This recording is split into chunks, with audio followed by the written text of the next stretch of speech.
guys, ano ba ang ibig sabihin ng squid? Saan ba ito nagsimula? Sumasama ako sa ride ng asawa ko, pero hindi ko exactly alam kung ano ang ibig sabihin ng squid.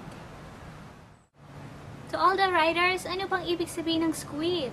Saan ba ito nag-originate? Pwede nyo bang i-explain sa akin ng mabuti kung ano ang ibig sabihin ng squid?